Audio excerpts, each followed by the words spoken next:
Muy bien. Parashat Devarim, comienzo de un nuevo libro y siempre la última parashá antes de Tisha B'Av. Siempre se lee la parashá Devarim, comienzo del libro Devarim, antes de Tisha B'Av. Semana que viene, si no va a ocurrir, no va a llegar el Mashiach, tendremos el ayuno de Tisha B'Av y por lo tanto el tema de hoy vamos a dedicar a lo que es el optimismo judío. El ser judío en general significa ser optimista.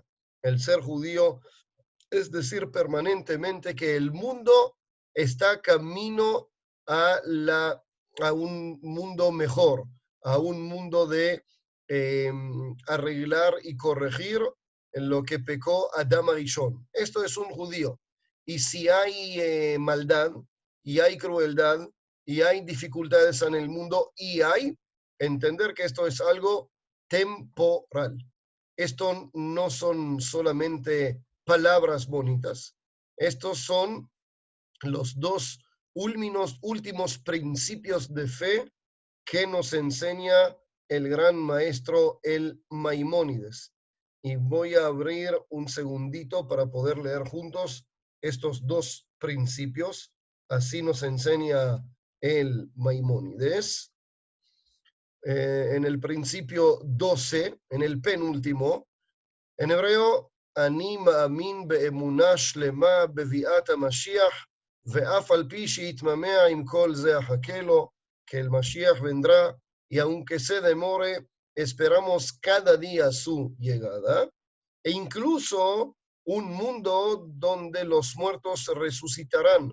Como dice el Maimónides, en el 13 lo pueden ver, que los muertos van a resucitar cuando sea la voluntad de Todopoderoso, alabado su nombre. Cada Yehudí tiene la obligación de creer, de entender en estos principios, en especial en estos dos últimos. No importa qué pasa con Am Israel, sabemos que al final Mashiach va a llegar. Los sufrimientos, la pobreza, las enfermedades, incluso el coronavirus, se va a acabar. Be'ezrat Hashem, se va a acabar. Pero hoy queremos preguntar en qué se basa ese optimismo judío. ¿Sobre qué se basa ese sentimiento de que Be'ezrat Hashem va a ser todo bien? ¿Qué es lo que nos genera el estar tan seguros que la maldad que vemos en el mundo es algo temporal? ¿En qué se basa todo esto? Antes de comenzar, vamos a contar una historia. Esta historia ocurrió en el año 1945, cuando prácticamente ya se acabó el holocausto. Estamos hablando del Admor mi Belz, el Rebbe de Belz, que perdió a su esposa, a sus 10 hijos y también a cientos de sus Hasidim. Llegó a Eretz Israel pesando 35 kilos. Le decían que era Suá Lelo Homer, no le quedó nada de materialismo. Llegó a Jerusalén, a una casa, comió muy poco, un poquito de pan y leche, eso era todo lo que comía. Y llega justo Shabbat Beshalach. Shabbat Beshalach se llama Shabbat Shirah, Shirah por Shirat Hayam, el cántico que cantó el pueblo de Israel a las orillas del Mar Rojo, al ver al enemigo egipcio eliminado, lo que mencionamos cada día en la tefilá, Az Yashir Moshe Ubnei Israel. En todas las Keilot de Am Israel, la costumbre es cantar este Shirat Hayam con una melodía bella, alegre, pero cuando llegó este tzadik de Belz al Beit HaKnesset, a todos les quedó muy claro, este Shabbat no vamos a cantar el cántico. Y la razón es porque ¿cómo podemos cantar una canción tan linda, tan alegre, mientras que este Admor de Belz sufre tanto, mientras que este Admor de Belz piensa en su esposa, en sus hijos, en los Hasidim? Es una contradicción muy grande. Por un lado, la alegría, y por el otro lado, lo que pasó Admor de Belz. Pasaron unos minutos y Admor de Belz entendió muy bien cuál es el motivo que no se canta. Y por lo tanto dijo, canten, canten, y se puso a explicar. ¿Qué dice el pasuk? Dice, Az Yashir Moshe Uvnei Israel. Es ahí que en hebreo Yashir significa futuro. Shar significa pasado. Entonces dice, Az Yashir. En aquel tiempo cantará Moshe. Está mal redactado. Tenía que decir, en aquel tiempo cantó Moshe. ¿Por qué no dice cantó Moshe y dice cantará Moshe? Nuestros sabios explican que de aquí aprendemos lo que es Tchiyat HaMetim. Dice el Jajamim, Mikan remez le Tchiyat HaMetim. ¿Qué tiene que ver? Explicó el Admor de Belz. Moshe Rabbeinu está en las orillas del Mar Rojo. Está viendo a los enemigos egipcios muertos a la orilla del mar. Sin duda, una alegría, una salvación enorme para el pueblo de Israel. Sin embargo, él quiere cantar, pero no le salen las palabras, no le sale la voz. ¿Y por qué no le sale la voz? Porque dice la Torá, Vahamushim yatzu bnei Israel mimitzrayim. El pueblo de Israel salió solamente 1 de 5, un quinto del pueblo salió. Y los demás se quedaron en Egipto, murieron. O sea que no hay ni una familia donde no perdieron o al papá, o al mamá, o a un hijo, o a una hija, o a un hermano, a una hermana, que prácticamente quedaron allá y no salieron. Y de ser así, ¿cómo puede la alegría llegar y ser tan completa? Entonces, explica el Admor MiBelz, Moshe Rabbeinu quiso cantar, pero no pudo cantar. Entonces, al final, ¿cómo salió Shirat Hayam? Explicó algo extraordinario. Dice Moshe, el cántico que cantamos no es por el pasado, ni es por el presente, es por el futuro. De ahí hay una fuente de aspiración. De ahí saco yo la tranquilidad. Y esto es el motivo que les pido que canten hoy. No por el pasado que fue terrible y no por el presente que es difícil, sino por el futuro que va a llegar. Algo muy profundo que en esa historia enseñó el Admor de Belz. Y aún así, queremos preguntar, ¿es un pensamiento lógico, razonable? ¿Podemos mostrar que nuestro mundo está avanzando hacia la Geulá? ¿Será algo real? ¿Será algo racional? Creo que uno de los grandes hajamim de nuestro pueblo, cuyo racionalismo está grabado en cada una de sus palabras, es el famoso Maimónides. El Maimónides escribió un libro que hasta el día de hoy no hay ningún sabio que hizo una recopilación como lo hizo el Maimónides. El Mishneh Torah, el famoso Mishneh Torah del Maimónides, reunió en 14 libros todas las halajot de la Torah, desde las más olvidadas, incluyendo las que no se cumplen hoy en Beit HaMikdash, toditas, hasta leyes de guerra. No hay un libro como el que hizo el Maimónides. Incluso el Shulchan Aruch, que es el código famoso de todo el mundo halájico, no concluye varias partes que tienen que ver con el Beit HaMikdash, por ejemplo. Entonces, cuando él terminó, cuando él concluye el Mishneh Torah, encontramos algo muy interesante. Encontramos que al final del libro, en el capítulo penúltimo, él dice lo siguiente, lo voy a leer en hebreo y traducir. Hamelech HaMashiach, el rey Mashiach, Atid la'amod ve'la'achzir malchut bet David lioshna. Es el que retornará el reinado de David, Hamemshalá Rishonah, como el primer gobierno de David. Ubonea Mikdash, y construye el Mikdash. Umekabetz nidhe Israel, y reúne a todo el pueblo de Israel de diferentes partes del mundo. וחוזרים כל המשפטים בימיו שהיו מקודם. Y todas las leyes que anteriormente se cumplían, como por ejemplo los sacrificios y el año sabático y el año Yovel, una vez cada 50 años, se vuelven a cumplir a pie de la letra. Y luego cita el Maimónides un versículo del profeta Yeshayahu, que dice así, Vehaya be'aharit hayamim, nachon yeh har bet Hashem berosh ha'arim, ונישא מגבעות, ונהרו אליו כל הגויים, והלכו עמים רבים, ואמרו לכו ונעלה אל הר השם, אל בית אלוקי יעקב, ויורנו מדרכיו. Dice el profeta lo siguiente.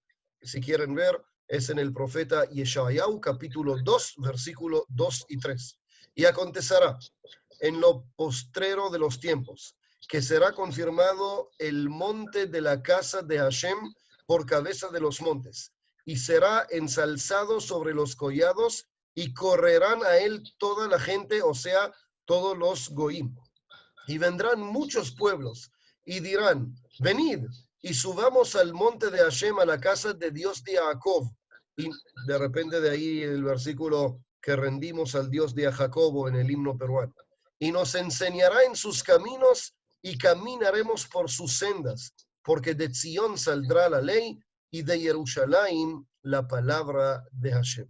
Harambam termina su Mishneh Torah con una descripción impresionante, que de repente hay algunos que incluso hoy en día se ponen a pensar, no, esto no puede ser, esto es algo ridículo, los goyim llegarán a Jerusalén, los goyim llegarán a rendir culto a Hashem, impresionante, no, eso no puede ser. Pero en realidad es algo que está ocurriendo. Voy a compartir una anécdota del Sukkot de este año, cuando todavía se pudo ir al Kotel sin problema. Fuimos toda la familia a hacer un rezo tempranito, rezo Vatiquín, algo como 5:30 de la madrugada. Salimos a las 4 de aquí de Carney Shomron y llegamos aproximadamente a las 5 y algo a Jerusalén. Todavía es así fresquito y no había lugar para estacionar porque todo el mundo está llegando. Y salimos del carro y fue impresionante ver que las calles de Jerusalén de cualquier parte se llenan con niños y niñas y padres y abuelos que caminan hacia el Kotel, cada uno con sus Arba'at Aminim. Solo al ver eso, mi corazón empezó a volar y soñé que ya estoy en Beit HaMikdash, y se nos reunimos a un minyan nuevo, famoso, grande, de aproximadamente, calculo, unas 500 personas, 600 personas aproximadamente. Y lo lindo de este minyan es que cuando llega el Hallel, cuando se recita el Hallel, como es Hol HaMoed, se recita con instrumentos musicales y con melodías, tanto sefardí como ashkenazí. Y la verdad que es, no en el Kotel que todos conocen, un poquito más, se llama el Kotel Akatán, bueno, no importa. Y estaba mirando así la gente con los lulavim, y cerré los ojos, y el sentimiento es, y ya estamos allá, estamos pisando Beit HaMikdash, es cuestión de muy corto tiempo de estar allá. Este es el deseo de Am Israel, y todos con alegría, bailando, festejando. Y luego, cuando terminamos y subimos por el barrio judío antiguo, nos encontramos con una cantidad tremenda de gente no yehudí, diferentes delegaciones de naciones de Sudamérica y de otros países, y cada vez que escuchamos español paramos y conversamos un poquito. Había una delegación de México y otra de Costa Rica y otra de Panamá y de Chile y no me acuerdo de dónde más, y fue alucinante escuchar a gente no yehudí alabando a Hashem y alabando a Jerusalén en nuestros días, cuando aún no tenemos Beit HaMikdash. Entonces, esas profecías que acabamos de leer no son palabras, es una realidad que uno puede ver, vivir y sentir. Si regresamos al mundo nuestro, preguntamos, ok, el desafío de llegar a la época mesiánica es bastante alto, pero la realidad parece muy leja. Pero hay que ver los pequeños detalles. Vamos a hacer un cálculo breve. ¿Cuántas personas fueron asesinadas o murieron en Europa en la Primera y la Segunda Guerra y entre las guerras? El cálculo habla de aproximadamente 100 millones de personas en 20 años. Una cantidad que ni siquiera se puede imaginar. 100 millones de personas muertas. No de casualidad, al final de la Segunda Guerra Mundial, se reunieron las Naciones Unidas y pensaron cómo podemos hacer un stop, un freno, un basta con sangre, reunámonos, hagamos una mejor humanidad, una mejor persona, dejemos los rifles por un lado y vamos a solucionar las churas que tenemos hablando. Y ahí se estableció lo que nosotros conocemos hoy, la ONU, ¿no? El Y cada uno que visitó en el edificio de la ONU en Nueva York puede ver antes de la entrada, colocado tallado en piedras, el versículo del profeta Yeshayahu también, que dice en hebreo y luego lo voy a decir en español, Vejitetu harvotam leitim, vejanitotehem lemazmeot, lo isagoy el goy jerev, velo ilmedu od milhama. Y volverán sus espadas en rejas de arado y sus lanzas en hoces. No alzará espada gente contra gente, ni se ensayarán más para la guerra. Las Naciones Unidas eligieron o establecieron, por decir, el edificio, la idea de la paz en versículos en el libro Yeshayahu. Y aún así, entendemos que la diferencia entre la realidad y la utopía que estamos hablando es algo muy lejos. Entonces, vamos a ver cómo lo podemos responder.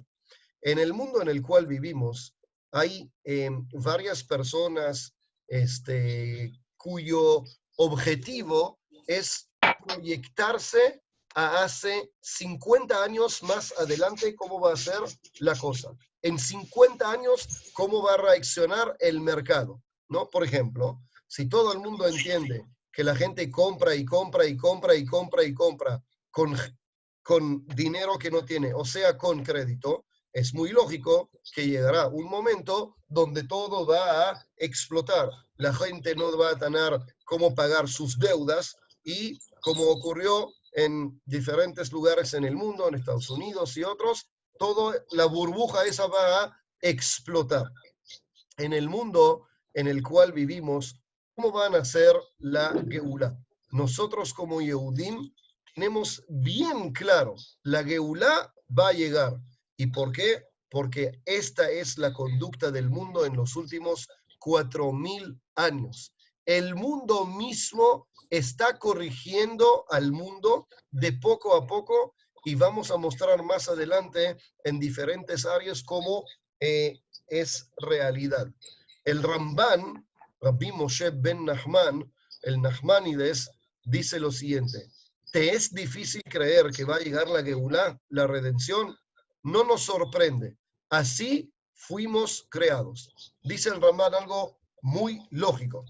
Hakadosh Baruj Hu, cuando creó el mundo, cuando creó el ser humano, no hay defecto. Lo que Hakadosh Baruj Hu crea es algo a uno, perfecto, sin defecto. Entonces, llegará un momento donde va a ocurrir un reset y ese reset va a regresar al mundo a su punto inicial, tal como fue antes del pecado de Adam Harishon. Y trajo una hojajá, una reayá muy bonita. ¿Qué dice la Torah? Dice la Torah en el libro Bereshit, la única prohibición que tenía el ser humano era, de todo el fruto puedes comer lo que quieres. Mango Edward, mango de otro, lo que quieras, todo es tuyo. Pero un árbol no puedes tocarlo ni comerlo, porque el día que comerás de esa fruta, dice la Torah, Beyom acholcha mimenu mot tamut.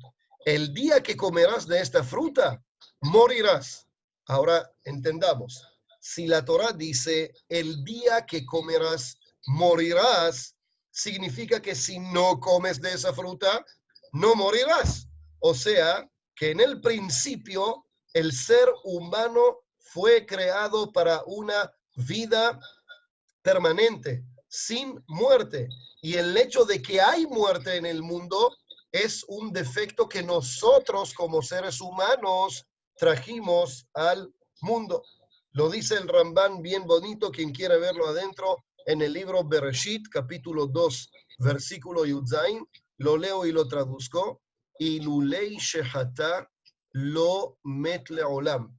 Si no fuese por el pecado, el ser humano no moriría. Porque la neshama que viene del mundo celestial le da una vida permanente, fija.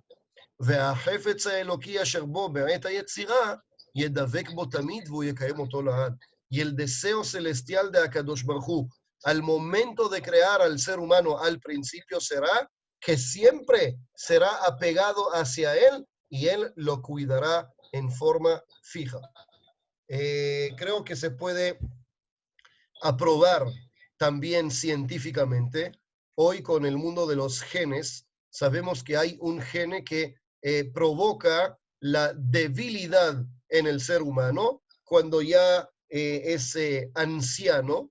Y hoy, o mejor dicho, parte del tikkun es poder eliminar ese gene. Imaginemos que si no tendríamos ese gene, no habrían gente adulta con dificultades de salud en el mundo.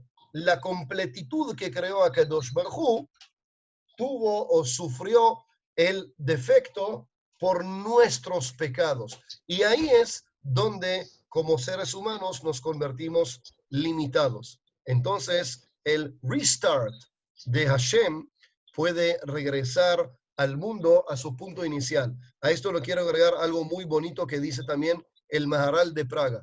Él dice lo siguiente. Dice que cuando una persona tira una piedra hacia arriba, es cuestión de tiempo, todos sabemos, por la gravedad, hasta que esta piedra llega a un pico y empieza a bajar hacia abajo.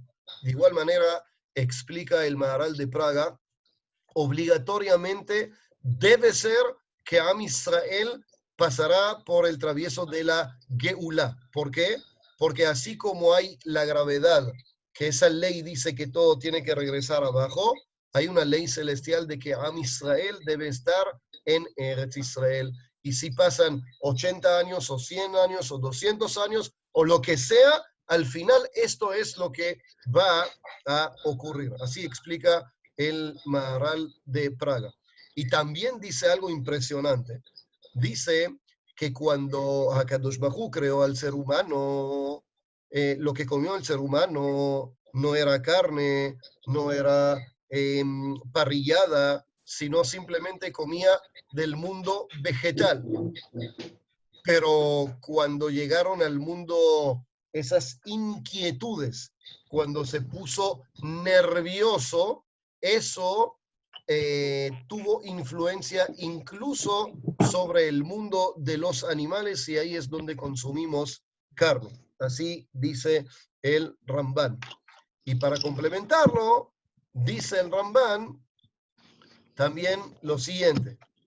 Así como hemos dicho con Adam Arishon que va a regresar a su punto inicial, así ocurrirá también con Eretz Israel, que es la plataforma celestial para regresar a nuestro punto inicial y puro. Esto es retornar a Eretz Israel.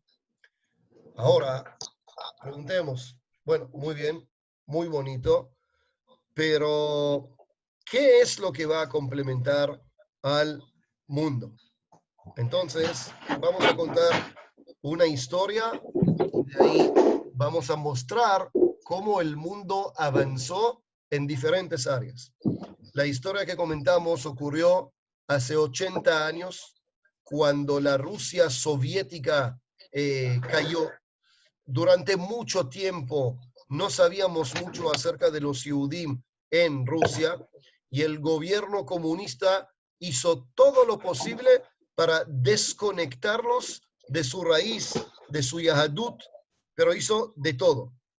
Dos muchachos de Chabad fueron enviados por el Rebbe a Rusia para hacer un primer Seder Pesach cuando ya se pudo, y entendieron que llegan a un desierto espiritual, a una tierra donde prácticamente no hay nadie, ni matzot, ni vino, ni agadá, y por lo tanto, bien organizados, llegaron con un contenedor que contenía todo lo que necesita la fiesta de Pesach.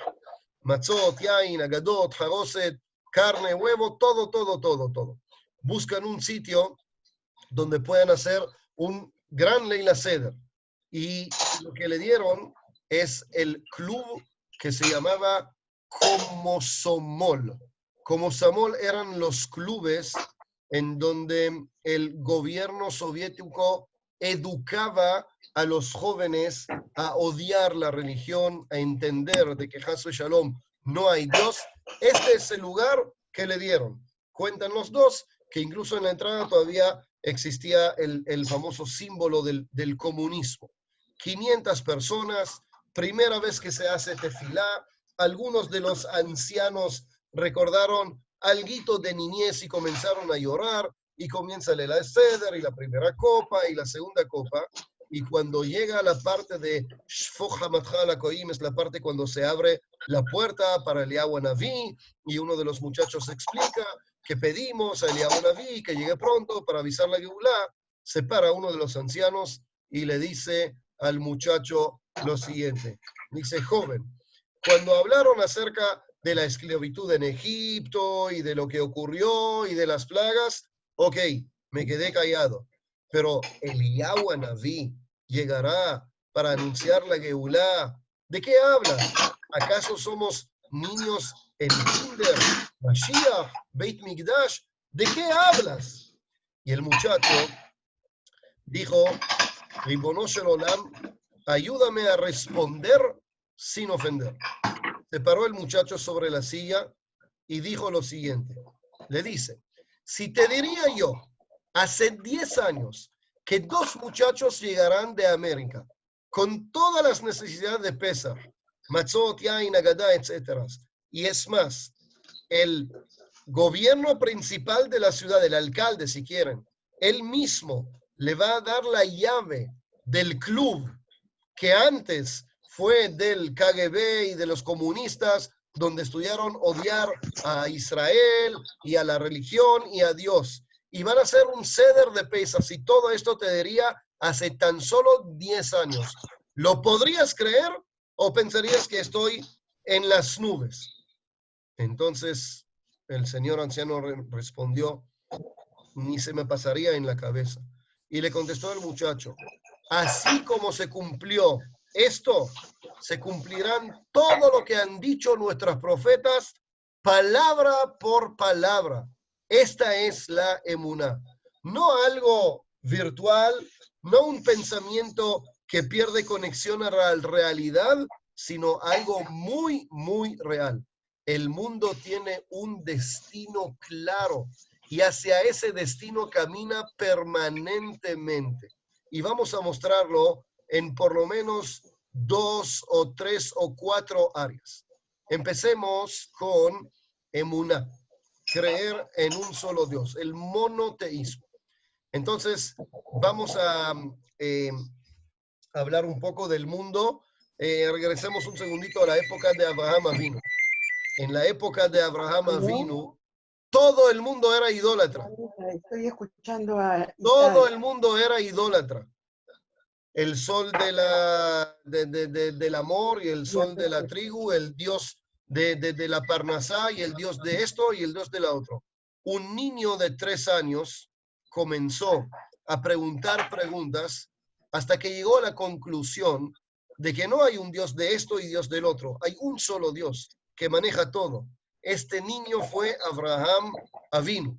El rey Nimrod lo detectó como una persona que va en contra de lo que todo el mundo creía, y por lo tanto lo quemó al fuego. Y cuanto más pasó el tiempo, el monoteísmo pasó a ser algo muy popular hoy en día. Sin faltar respeto a nadie, lo conté cuando estuve en Perú, la famosa momia Juanita no sé si visitaron y conocen, hace tan solo 500 años, 600 años, un sacrificio ser humano, Avodah Zará, sobre la cual leemos en el libro de Baikra, no hace 5000 años, no hace 1000 años, hace tan solo 500, 600 años. Y hoy en el mundo se hizo un censo. ¿Cuántas personas creen que hay una fuerza mayor, sin nombres, una fuerza mayor sobre cada uno y una de nosotros? La respuesta llegó a 90% de la población cree que hay una fuerza mayor sin meterse en nombres. Entonces, el hecho de que vivimos en un mundo donde hay menos idolatría y más monoteísmo significa que avanzamos bastante. Eso es uno de los preparativos para la llegada del Mashiach. Tema número 2, violencia. Hoy, no hoy, hace años, cuando un papá quería llevar a su hijo o a sus hijos a pasar un buen momento, lo llevaba al Coliseum, el Coliseum de los romanos, para ver cómo un león cruel, un pobre león que no comió en los últimos 3 días, y un prisionero salen al campo de juego, y qué entretenido es ver quién va a ganar, el león o el prisionero. En paréntesis, muchos de esos pobres prisioneros eran Yehudim. Y ese fue el show, esa fue la cultura. Sin embargo, hoy, Baruch Hashem, estamos bastante lejos de esas cosas. El mundo en general avanzó muchísimo en entender lo que es la vida y en respetar la vida. Estoy de acuerdo, todavía hay para corregir, todavía hay para avanzar, pero creo que nadie puede comparar la realidad que vivimos hoy con la realidad que vivió el mundo hace 200, 300, 500 y 800 años. En ese sentido avanzamos bastante. Otro tema es la calidad de vida que tenemos. Baruch Hashem, en todo el mundo la gente vive más, los hombres, las mujeres, con más salud, con más seguro económico. Sí, no niego, veo la realidad que está pasando todo el mundo con lo que ocurre con el COVID, y aún así, primero, Be'ezrat Hashem, que nos despertamos todos para entender lo que Akadosh Baruj Hu quiere de nosotros, pero aún así, la situación económica general del mundo es 1000 veces mejor que hace 50 y 100 y 200 años. Y al final, la vida judía. Antes, ser yehudí era muy complicado y a veces también muy peligroso. La gente se escondía, la gente con muchísima dificultad podía cumplir apenas las mitzvot. Hoy en día en Israel y en fuera de Israel, en muchos lugares, uno tiene todas las necesidades, todas las comodidades. Al contrario, uno siente orgulloso de ser yehudí. Y muchos de los goín, cuando escuchan, ¿usted es judío? ¿Usted es judía? Respetan, admiran. No sé si les conté, pero primera vez que llegué a Lima, en el aeropuerto con Neorá, me pregunta el señor de las aduanas, ¿usted es judío? Le digo, sí. ¿De la tierra de Israel? Le digo, sí. ¿Me puede dar la bendición? Me dice el goy. El goy a veces entiende lo que nosotros a veces o no queremos entender o no entendemos. El ser hijos de Abraham, Isaac y Jacob, y no porque somos buenos y justos y rectos, porque así nos puso Akadosh Baruj Hu, es un mérito y debemos trabajar para tener ese nombre puesto sobre nosotros. Y al final también podemos mencionar un tema que tiene que ver con la comida. Más y más hay gente, bueno, primero hay que un adelanto. Según la Yahadut, uno no tiene la obligación de no comer carne. Pero sin embargo, hay mucha gente en el mundo hoy que no comen carne, que no comen pescado, de aquella gente de la naturaleza, y el pensar de que hay miles y tal vez millones de personas que están dispuestas a dejar por el lado un plato de carne, por lo menos para hombres, todos saben lo que significa una parrillada, una buena parrillada, un asado rico, ¿no? Con grasa y dejarlo para que los animales puedan vivir más años. Eso es algo impresionante, algo que muestra que el mundo avanzó. Hoy la gente entiende que lo importante en el mundo no es el dinero, no es la fuerza y no es la satisfacción. El dinero puede ayudar, pero no resolver del todo los problemas. La fuerza también. Hoy la gente pregunta, ¿cuál es el valor que yo puedo y tengo que dar a la humanidad, a mi familia, a mi comunidad? Mucho tiempo la humanidad no hizo estas preguntas y hoy en día lo hacen en voz alta. Y es exactamente el camino perfecto para la llegada del Mashiach. El Maimónides lo dice claramente en el capítulo que lo mencionamos. Voy a mencionar que hay dos versiones. Hay una versión censurada y hay una versión no censurada. En la versión no censurada no aparece el nombre de el líder de los cristianos, Yeshua, ¿no?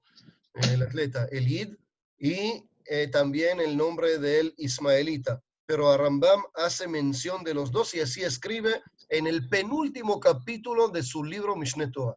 Dice, כל הדברים האלו של ישוע הנוצרי ושל זה הישמעאלי, todas estas cosas que mencioné antes, de Joshua, Ken Yehoshua, el cristiano, y el ismaelita, que vino después, no fueron sino para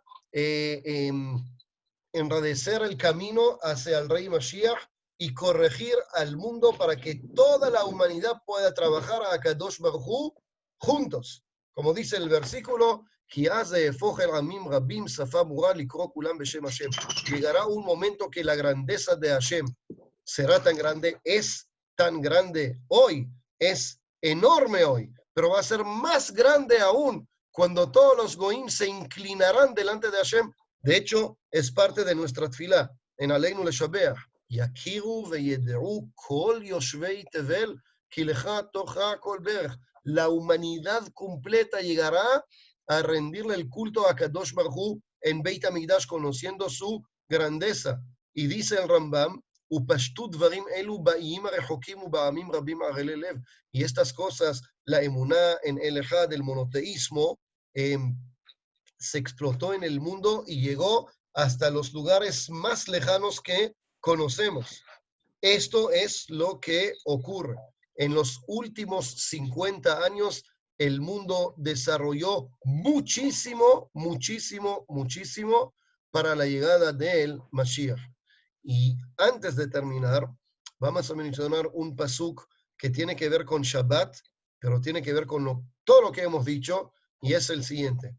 Dice, Vaivarech Elohim et Yom HaShvi'i. Akadosh Baruj Hu bendijo al séptimo día. Vaivarech Elohim et Yom HaShvi'i. Ki vos Shabbat mikol melachto, porque en el séptimo día Akadosh Baruj Hu descansó. Asher bara Elohim, de todo lo que hizo Hashem. Ahora en hebreo se dice la'asot. Sin embargo, no dice Asher bara Elohim, Asher asa Elohim, lo que hizo Hashem. Dice la'asot. La'asot significa en un futuro, en hacer. ¿Qué significa el pasuk? ¿Qué significa Asher bara Elohim la'asot? Que creó Hashem para hacer. Hacer es en futuro, pero supuestamente Hakadosh Baruj Hu paralizó, hizo Shabbat de todo lo que él ha hecho. ¿Qué significa la'asot? Tendría que ser asa. Nos explica Rashi, un perush genio de Rashi. La'asot, dice Rashi, letaken, corregir. Lo que nos dejó a Kadosh Baruj Hu en el mundo es corregir. Corregir primero a nosotros mismos. Hakadosh Baruj Hu no nos creó en un mundo completo, nos puso en un mundo donde hay Yetzer Hara, donde hay envidia, donde hay Lashon Hara, donde nos caemos una vez y dos veces al día y tal vez más. pero al final nos lleva a un buen lugar, porque este es el mundo del tikkun. Y esto es lo que significa la llegada del Mashiach. Mashiach significa letaken. Mashiach significa ver las cosas no por afuera, sino por adentro. Como dice el pasuk, Sheva y Pol Tzadik Vakam. Un tzadik cae 7 veces, fracasa y hace mal y sale del camino una vez y otra vez y otra vez y otra vez, pero al final de cuentas corrige. Eso es el tzadik. Este es el mundo en el cual vivimos y este es el reto cuando se habla una semana antes de Tisha B'Av. Nahon, ¿alguien puede comparar la relación que tenemos hoy con Jerusalén con la relación que tuvimos hace 100 años? Yo creo que conté varias veces que mi abuelo, que en paz descanse, que se llamaba David, en el año 65 y 64, así me cuenta mi papá, cuando Jerusalén antigua, la muralla y el Kotel Maraví no eran en manos de Am Israel, eran en manos de los de Jordania, llegaba una pequeña delegación del Beit Knesset donde rezaban y subían al techo de un edificio muy bonito en la calle King George en Jerusalén, en una kipá alta, y de lejos mi papá me cuenta como niño que recordaba al abuelo llorando y tocando shofar, alzando la vista hacia el cótel y diciéndole, llegará un día y vamos a llegar ahí. Y pasaron tan solo 2 años y en el 67, Am Israel regresó al Kotel Maraví. Hoy es parte de nosotros los que viven en Israel y los que no viven en Israel es el corazón de todos los Yehudim. Y cuanto más abrazo expresamos, cuanto más amor expresamos a Jerusalén, creo que más cerca estamos, Be'ezrat Hashem, para llegar y va a llegar. Eso no es ningún sueño desconectado de la realidad. Esto es la realidad. Y va a llegar con paz, y va a llegar con calma, y va a llegar, sí, es difícil decirlo, pero los árabes que están hoy día arriba en la mezquita, llegarán ellos también al Beit HaMikdash y se rendirán delante de Akadosh Bajú, se posternarán con los goín de todo el mundo junto con nosotros, y esta es la grandeza de Hashem. Y esto es lo que decimos en Alenu Shabeach, Bayom Ahu Yeh Hashem Echad Ushmo Echad. En aquel día será Hashem uno, único, y todo lo que pasamos hoy, incluso todo el balagán que está ocurriendo en el mundo, quién sabe si no es parte de las señales, de las campanitas que toca a Kadosh Bajú para llamarnos y decirnos, oye, sé un poquito más humilde, más sencillo, ya estoy llegando, hay que darle importancia a lo que realmente es importante y dejar las otras cosas para otros tiempos. Ojalá que así sea. Y como siempre acabamos con el deseo, Be'ezrat Hashem, que estos días, hoy es en Israel, ya es Rosh Chodesh Av, ya comenzó Rosh Chodesh. En Lima, en Miami, en Chile, el Rosh Chodesh va a comenzar en unas horas, me imagino. Y dicen nuestros sabios que Av en hebreo se escribe Aleph Bet, lo cual significa Elul va, Elul viene. Entonces, como dicen nuestros sabios, que estos días que no comemos carne, que no escuchamos música por Jerusalén, se convertirán y pronto en alegría, en gran alegría con la llegada del Mashiach. Y permítanme terminar con lo que comencé. Kol sazón, vekol simha, kol hatán, vekol kalá, dice el profeta que de las ciudades de Jerusalén saldrá, en vez de la voz de los prisioneros que gritan y sufren, saldrá voz de alegría de novio y de novia, de hatán y de kalá, y que sea así sea, simches be'ezrat Hashem para todos. Gezunt mazel y pernuse para todos. Geulá shlema be'ezrat Hashem para todos. Un gusto, como siempre, estar con ustedes. Y si hay preguntas, lo pueden hacer ahora porque acabo de